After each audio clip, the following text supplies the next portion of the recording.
Hello YouTube, Helsinki Rocks AGF here again, and today I'm going to be talking about a game series that I've never played before, that I played for the first time this last week or so. I haven't been uploading my collection videos. I do have them all filmed. I just haven't had really the time to get them uploaded, but after this video, which I'm going to try and upload the day I recorded, which is May 2nd, I'm going to try and start uploading those again. But a few years ago, 2010, I'm thinking, I got Uncharted 2, might have been 2011, I got Uncharted 2, the Game of the Year edition, for the PlayStation 3 on Black Friday for $10. This isn't that copy, and I'll explain that in a minute. And I took it home, and I never played the first one, and I never played, any other games. I never really cared for, action, adventure kind of shooting games, and I played the first chapter where you're climbing up the train on the side of the mountain, and I was like, yeah, this is pretty cool. I see why a lot of people like this. And then I got to a stealth point, which I think was actually really early on, and my phone went off, and I don't know, I just couldn't get it. Like, I tried for like an hour, and I just kept screwing it up. I don't know what I was doing wrong, but I got really mad at that game, and I'm pretty sure I gave it away to a friend. So here I am now. It's 2015.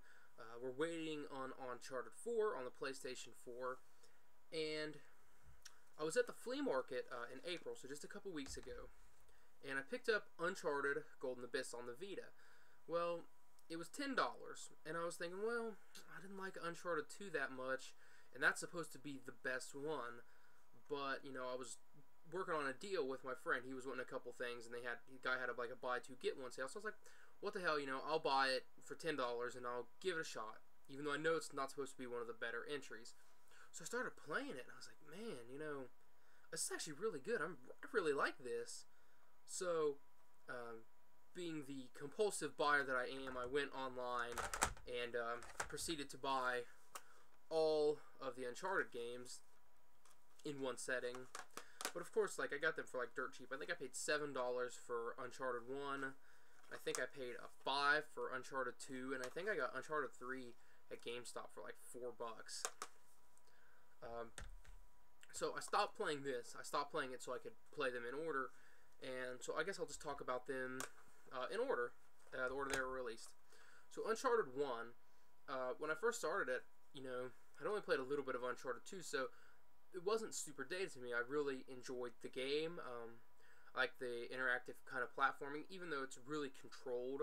There's one specific way that you usually have to do things, but it's really dynamic but not dynamic. It's like that movie feel, basically. And I really had a lot of fun with Uncharted. The characters are great. Drake is awesome. Sully, Victor goddamn Sullivan, I love him. The problem with the first one is there's a lot of choke points where basically they just throw enemies at you, and not just 5 or 6, but you'll get 10 guys, and then 10 more guys, and 10 more guys, and 10 more guys, and they take a lot of bullets to kill in this game.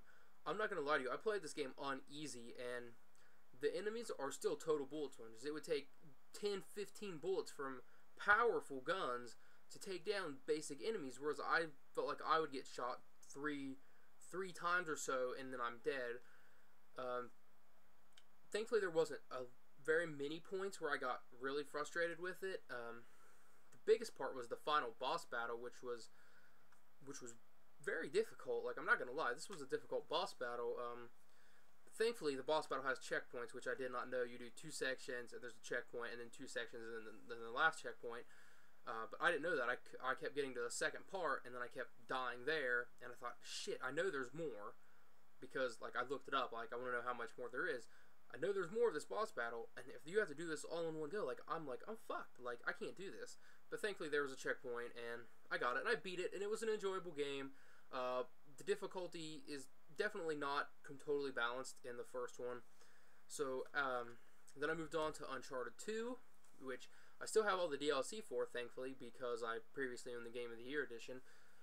Love this game. This game, I would definitely say is almost flawless. A lot of people say this is an example of a modern 10 out of 10, and I would really agree. I don't think there was any point in this game where I was frustrated. I don't think there was any point where I wanted to quit. If anything, I just wanted to keep playing. I'd play like a couple of chapters when I'd come home from work, and I'd be like, damn, I really want to keep playing more, but I really need to go to sleep. And then I'd like sit there for like 4 more hours and just play this game.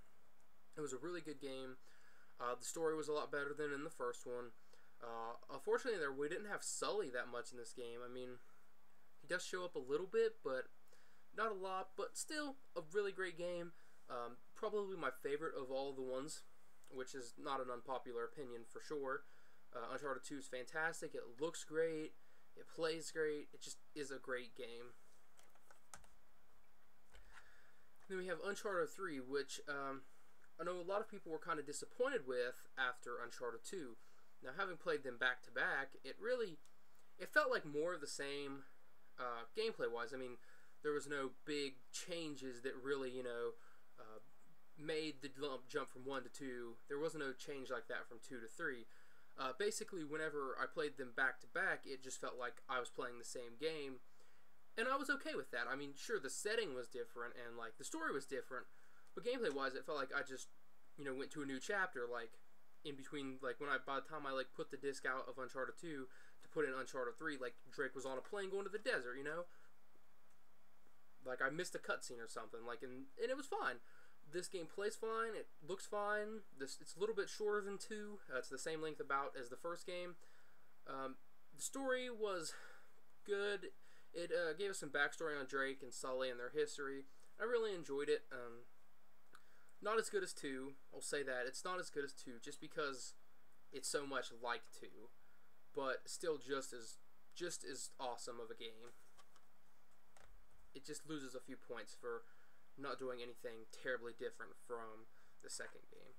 And that brings us to Golden Abyss, which does have some problems. This was not developed by Naughty Dog. It was developed by Ben Studios, who I believe no longer exists. But they did do a pretty good job. It's basically Uncharted on the Vita. It has some touchscreen elements and like back touchpad and like gyro controls, and I don't like them. They definitely don't work, so I turned all those off. Unfortunately, there are sections when like you're walking across like a beam or like a narrow surface, and Drake's balancing, and you have to tilt the Vita to keep your balance. I didn't find any way to turn that off, and the gyro controls for that did not work for me well. Like it would say tilt the Vita in the opposite direction that Drake is falling. So I would do that, and then every time I would just like die. I mean, I would get it like after 2 or 3 tries, but it just never seemed to work out that well. It was really picky about what you had to do with the Vita itself, and I would rather turn that off just for something like using the control stick or something. But other than that, the controls didn't really get in the way. You can use the touchscreen to throw grenades, which made dropping them exactly where you wanted them so much better. The story here is a little weaker, and it kind of felt segmented. It didn't really feel like the whole story connected as much or as well as the other ones. But it wasn't bad by any means. Characters are alright. You got Drake, who's always good, and then Chase, she's alright. Dante was pretty funny, and Wero, typical, like, guerrilla warfare bad guy, nothing special in him. But I did experience some camera issues. Like, there were points in the game where, like, I would like come out of like swinging across a rope or something, and the camera would get stuck in front of Drake. Like I would be looking at Drake's face, and then like I would try to rotate the stick to turn the camera back behind Drake, and I couldn't. Like it was just stuck in front of him, and I couldn't see where I was going because it was just like that happened to me a few times. The camera was weird, and it had some weird control problems, like where I'd be climbing like on pillars, and then there would be like something across from me that I needed to turn around and jump to, but the game wouldn't like recognize it for some reason. It would take it a while to recognize that I was trying to jump behind me and not like down or crawl back around the way I came. But other than that, there's a shitload of collectibles in this game. There are hundreds and hundreds of collectibles in this game, and if you like collectathons, it's probably for you. I tried to collect a bunch of it, but some of it is just really obscurely hidden, like you'd never find it. There's DLC, it's 99 cents, and it shows you where all the treasure is. Like you get a little map, and it says, this is where all the treasures are in this chapter. And even using that, I did buy it. Even using that, I could not find some of them. They were just escaped me on how to find them. So the collectibles, kind of angry about because I wanted to collect them, but they've really made it overly difficult to collect them. This game features far more exploration than the other games in the series. Less on gunplay. There's still a lot of gunplay, but it's more on the exploration aspect. Great looking game, great sounding game on the Vita. It bothers me that it doesn't have subtitles. I played the other games with subtitles on just because sometimes it's hard to hear exactly what they're saying, like with the sound effects, like the explosions, or if I'm not totally paying attention, I can still read it. This doesn't have that, so I did have to play with headphones, which is unusual for me because I really wanted to know what was going on. All in all, a pretty good game for the Vita. If you have a Vita, I suggest you check it out. And honestly, if you've never played Uncharted, take it from someone who didn't like it, but I really changed my tone on Uncharted. I really love the series, and I'm actually going to buy a PlayStation 4 just for Uncharted 4. I didn't have a plan to buy one right away, but Uncharted 4 is definitely going to be the game that sells me a PlayStation 4. And until next time, guys, thanks for watching.